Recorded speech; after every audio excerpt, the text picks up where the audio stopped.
Is Marathon fun alone?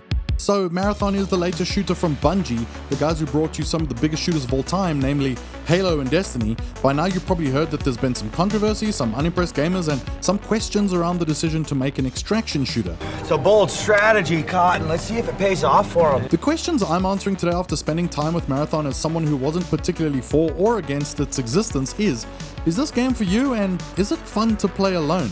If you're curious about Marathon and if it's the kind of game you might enjoy, especially if you're playing alone, then this is for you. I'm Nick from What's Good. Let's take a look. The UESC was able to briefly access our neural interface. Out in the cold, dark, deep of space, the UESC... What the hell are you talking about? So yes, if you're someone who already knows that they don't like extraction shooters, I'm going to save you the time right now and tell you that I don't think that Marathon is even close to being the one that changes your mind. If you love extraction shooters, there's a very good chance that you're playing this already or know everything about it, so I'm going to kind of pretend you're not even watching this because you probably aren't. So what is Marathon exactly? Town City 4 is off limits. Marathon is not a free-to-play game, but rather it's been priced at the lower $40 or local equivalent price point similar to games like Arc Raiders and Helldivers 2, and it's a PvPvE extraction shooter. If you don't know what that is, you basically go into a level with both computer-controlled game enemies in the world and other real players who you'll either join forces with or shoot on sight and loot their cold dead corpses before moving on. You try to complete objectives and hoover up good loot before extracting out of the level, die before extracting, and you lose everything on you. Yes, that last part is an important part of the extraction shooter genre. One thing I will say up front is that being Bungie and all, the shooting in this game and the sort of feel of the gameplay feels excellent. The guns and the shooting and the movement and everything feels great. So that's definitely not a complaint from my side. The major question really comes around the game, the systems, the genre, and everything that surrounds it. Alright, so let's kick things down a notch and just sort of settle into this experience.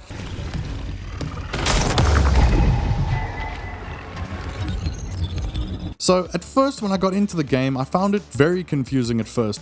You watch this intro that's kind of also confusing and full of sort of nonsensical stuff. It's a lot of visuals and graphics and not really anything to do with, proper characters being introduced and things that you might sort of think of when you think of Halo or Destiny.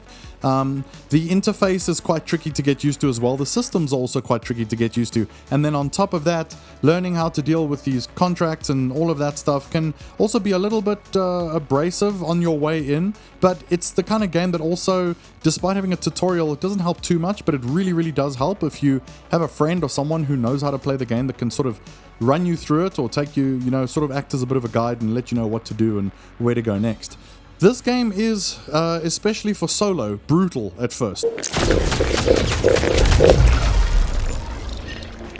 When you get into it, you really don't know what you're doing. The truth of the matter is that, in my experience so far, other people are not friendly. I have not yet, in my experience in the game, come across anyone who was pretty much willing to do anything other than shoot me immediately when I saw them. This goes for when I was playing solo and in a team, but I'll get to that in a second because it's a little bit different when you're playing in a solo mode where you're going just by yourself, or if you go into a full mode where it puts other people in your team for you. I should note I'm playing this on the PS5, even though it is crossplay with consoles, so that's fine, but there's also PC and so on. And I know that sometimes, like games with Arc Raiders, those two communities might behave a little bit differently. I heard that Arc Raiders, for example, had more friendly people that wanted to cooperate more on the PC side of things, whereas on the console side of things, apparently it was way more deathmatchy.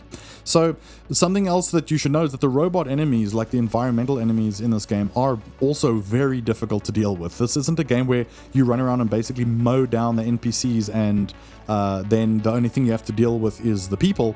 The problem here is that you're dealing with really tricky, difficult enemies, and it makes a lot of noise, and if someone else hears you dealing with those enemies, there's a very, very good chance that as you're at your lowest and just sort of scraping through, another team's going to rock up at 100 miles an hour and just absolutely blast the last bits of health and shields that you've got and then take everything you got and bugger off. So that's the truth of the matter. So let's talk a bit about then what my experience was like playing solo versus playing with a group.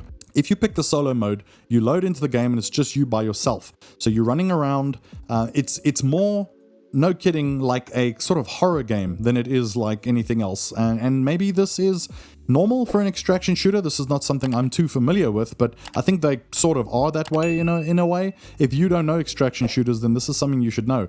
You sort of try to move around. You're careful now and being cautious about, are you running into some other players that are going to try and kill you? Are you going to run into robots or enemies or turrets or something that's going to try to kill you?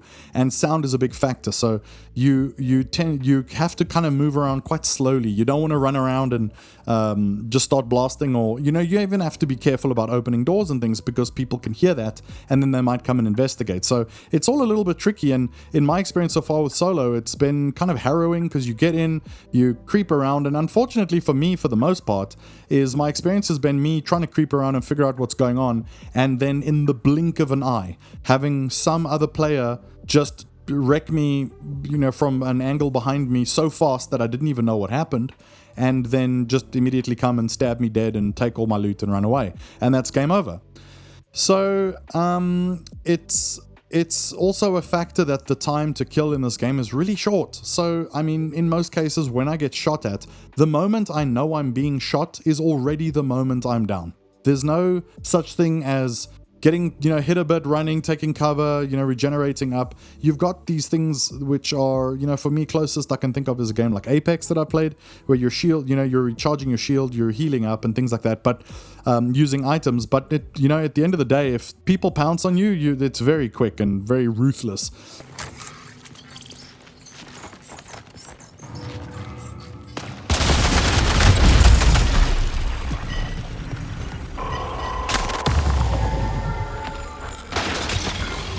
So that is playing solo, and for me that's been a bit of a difficult one. So I haven't had any good experiences when I'm running into people that are, friendly or want to, get together.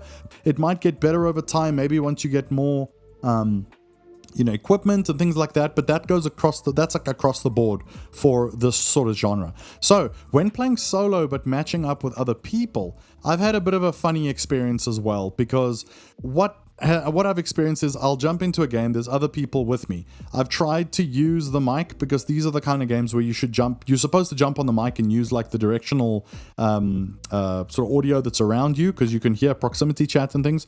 I've tried to talk to other people to see if they're even there or respond. No one's responded. And I've started games. I started this one game. Well, let me tell you the story. As we started, I tried to speak to the people. No one really replied, but they were moving around. Then one guy immediately left and ran to like the other side of the map by himself and got himself killed. I run together with the other guy. We do a bit of looking around. Then suddenly this dude just stops moving.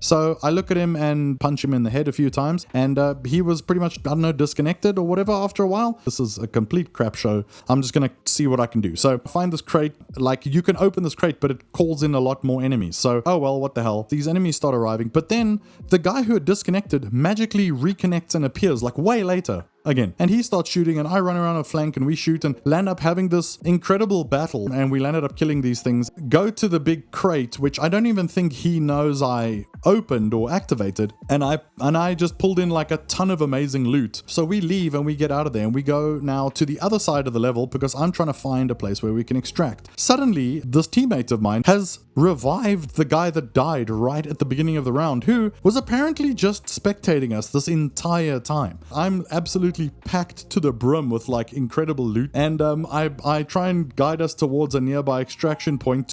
All managed to extract and ended, and the round ended, and I couldn't quite decide if that was one of the most abysmal or amazing multiplayer experiences I've had in a while. So that was a bit of an example of how this genre can maybe, including the kind of quirks that come with people and teammates, how that can end up being. It's worth noting though, I didn't really run into other people. This was kind of me versus people disconnecting versus people getting themselves killed and some robots. So when it comes to playing with other people, a few more experiences I tried to have were kind of similar. People weren't talking, people just sort of run and do their own thing. If another group runs into you, it's die or be killed very, very quickly. And if you're starting early, you're in possibly a bit of trouble for quite a while, and it might be more trouble than you're willing to put yourself through. So it's worth noting then that when it comes to playing alone, my sort of answer to you is this. If this game was free to play, I would say jump in, feel out the game, see how it is, and then make your decision from there. But unfortunately, this game is paid for, and if you spend the money on it and you go into it and realize you just don't like this, you're gonna regret it. You're gonna regret sort of purchasing this game.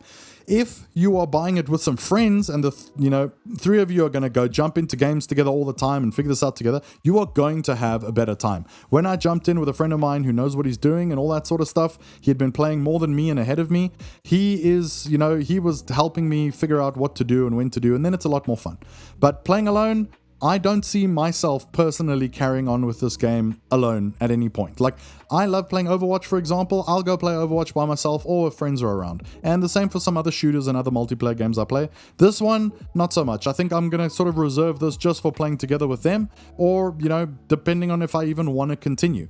I've been told by my friend who's going ahead more that the game, it does sort of build up more. The more you play, the more you understand things, the more you get better gear and so on, and you can enjoy the game more and learn how to do the contracts. I did, however, like that you can finish contracts without having to extract, so you can go in, and even if you're going to lose some of your equipment, you can at least feel happy that you got some objectives done, and that's done, and you can die and finish and whatever and leave knowing that you got what you wanted. You got something done, which I think is important for some people. If you're a bit older or you have a family and things like that, you might feel like this just isn't worth your while to play something where you might go and have a game for 20 minutes and at the end of it you get nothing. So that's definitely a factor.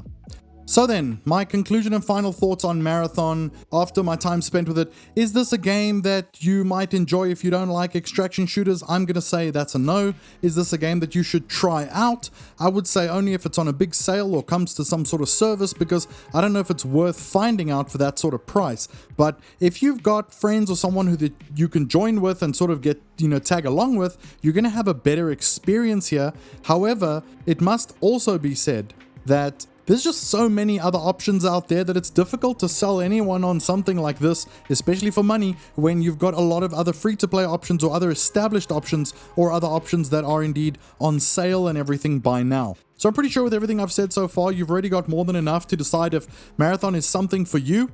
So if you do decide to go and check it out, may the loot be ever in your favor. And if you decide not to, you've got tons to play and lots of options, so you should be just fine. Thanks so much for watching. If you enjoyed the video, hit the like button to let me know. If you want to see more videos like this, subscribe to the channel and check these videos out. Thanks for watching. I'll see you soon.